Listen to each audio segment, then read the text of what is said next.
nagbabalik po ang Good Morning, Kapatid! Nako, mga kapatid, mahirap po talagang tanggalin ang stubborn fats, lalong-lalo na sa ating mga tagiliran. Yan ang pag-uusapan natin ngayon kasama ang ating resident morning doctor na si Dr. Richard. Doc, good morning! Good morning, Mommy Dims. Happy Valentine's Day! Happy birthday! Thank you, and good morning din sa ating mga kapatid. Naku, Mommy Dims, dahil Valentine's Day ngayon, usapang love handles naman tayo. Pero bago natin alamin ang mga solusyon dyan, mga kapatid, panoorin muna natin to.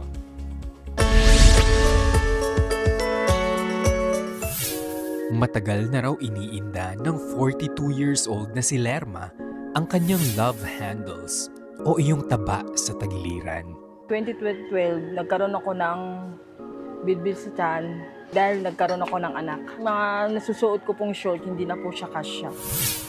Bumaba raw ang self-confidence ni Lerma kaya naghanap siya ng paraan para mawala ang kanyang love handles. Dahil gusto ko mawala ang bilbil ko, kaya nag-exercise ako. Ano nga ba ang solusyon para sa love handles? Alamin ang sagot sa Balik Alindog. Ang cute naman talaga natin. Very in theme tayo. Pati yung Yes. Balik Alindog natin, love Love handles. handles. Pero kanina, di ba tinanong ko sa iyo, Doc, ano ba talaga yung love handles? Bakit ba tinatawag nilang love handles? At paano ba ito nabubuo? Ayan, so sagutin muna natin kung ano nga ba ang love handles, Mommy Dims. Ang love handles, ito kasi yung mga taba na naipon dito sa gilid ng ating tiyan, dito sa may bewang. Yan. So malapit siya sa balakang at saka sa may likod. So madalas kasi itong nauugnay sa labis na taba ng katawan, lalo na dito sa bahagi ng ating tiyan. So kaya din siya tinawag na love handles kasi yun yung madalas hinahawakan ng loved ones mo kapag nanggigigil siya sa'yo. Mga Talaga. ganyan. Sa akin kasi pisngi eh. Pisngi. Love cheeks pala Love tawag cheeks. sa akin. Pero Doc, ano ba yung posibleng dahilan ng pagkakaroon ng love handle? Ayan, so madami talagang sanhi ang pagkakaroon ng love handles. Unang-una na dyan yung jetang, mataas sa calories. So kapag mahilig kang kumain ng processed food, mga matatamis na pagkain, prone ka magkaroon ng love handles. At saka kapag hindi ka mahilig mag-ehersisyo. Yun, ako yan. Oh, ayan, pwede din ng genetics. So ibig sabihin, nasa lahi ito, namamana, at pwede ding makaapekto ang pagkakaroon ng stress at saka hormonal imbalance. Okay. Doc, ano ba talaga kasi yung epekto ng love handle sa balat natin at sa kalusugan ng isang individual? Kasi you would think, di ba, na parang, aesthetic lang yun, ay, pangit tignan. Pero does it have a direct effect to our health? Ayan, so good question, Mommy Dims, meron. Ang sagot ay meron, posible. So unang-una doon sa balat, pwede kang magkaroon ng stretch marks. Kasi nga yung balat mo parang nai-stretch siya. Kapag meron kang love handles, pwede din magkaroon ng skin irritation. Dahil pwede siyang kumiskis dito sa iyong pantalon. Pwede din, kapag meron kang love handles, pwede ka rin magkaroon ng mas mataas na panganib sa sakit sa puso. At saka posibilidad din ng diabetes. Oh my gosh. Ang dami pala na pwede Madami, mga Mommy indication Dims. nun. Oo. Pero ano nga ba ang mga paraan, Doc, para mabawasan yan ng ating mga kapatid or at least matanggal talaga? Meron tayong solusyon dyan, Mommy Dims. Siyempre, unang-una, umpisahan muna natin sa sarili natin yan. Proper diet and exercise. Yun. Tapos, kapag may extrang budget po tayo, pwede po tayong magpa-mesolipo, radio frequency, skin tightening, at saka ultracavitation.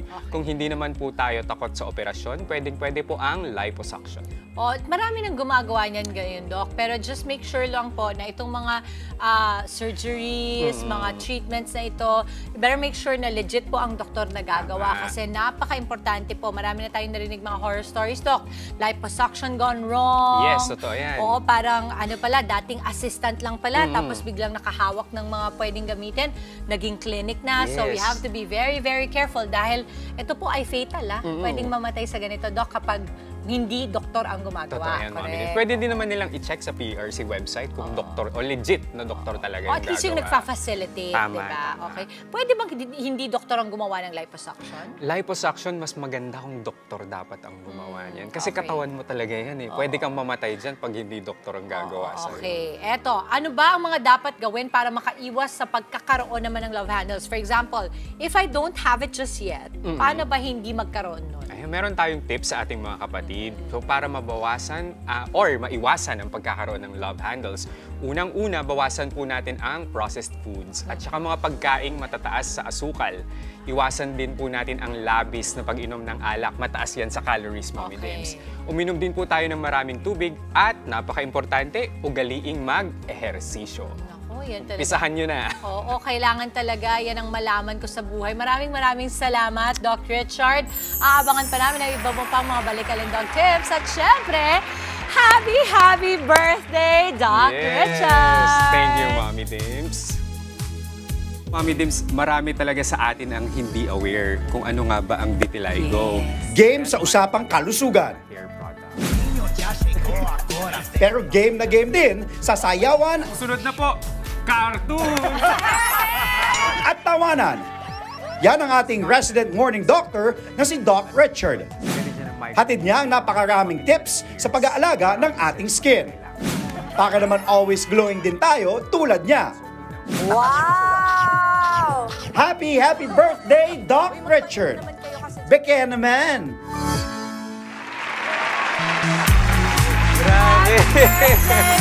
Thank you! Happy birthday! At syempre, hindi dyan natatapos, di ba? Dahil meron kami pa-surpresa para sa'yo.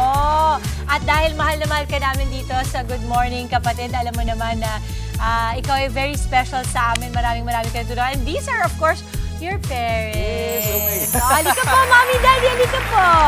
Dito po tayo, Doc. Ayan, ayan. Dito, Doc and Mommy. This is Mommy. Mama S. Mama S and Papa Ben. Papa Ben. At syempre, joined by our siblings, si Mama Angela at si Andre.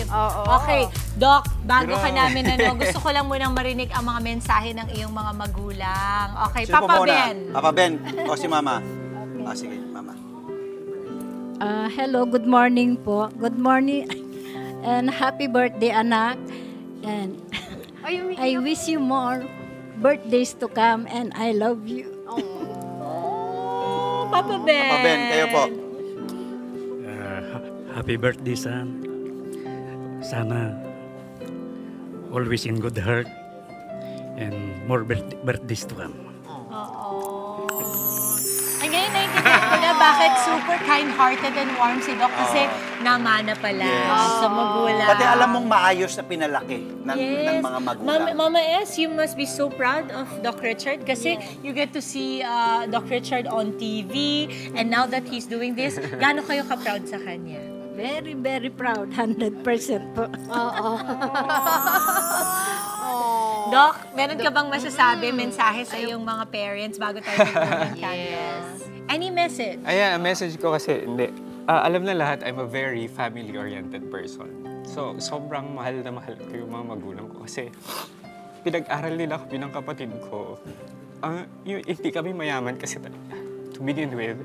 So, yung nanay ko, nag-domestic helper siya abroad. Wow, Mommy. Para mapag-aral kaming kapatid ko. Doktor na rin po yung kapatid ko ngayon. Wow! Yes, and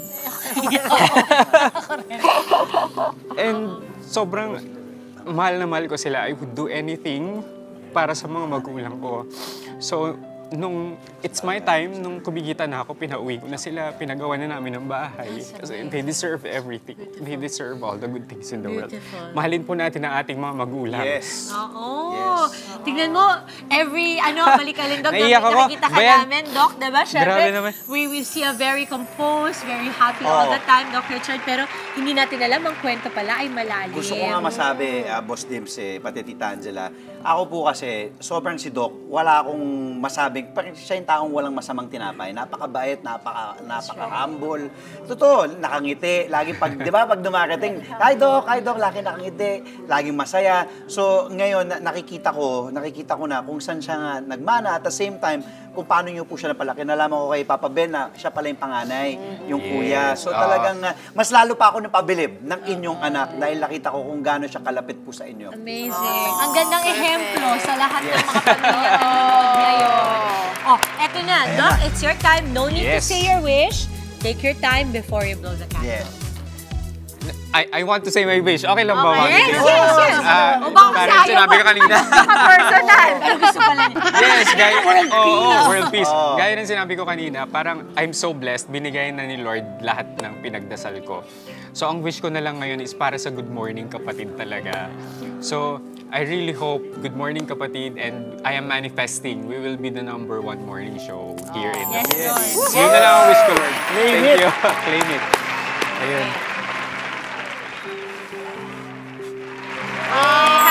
Happy birthday, Doc Richard! And thank you ulit kay Papa Ben And Mami S. and Mommy S.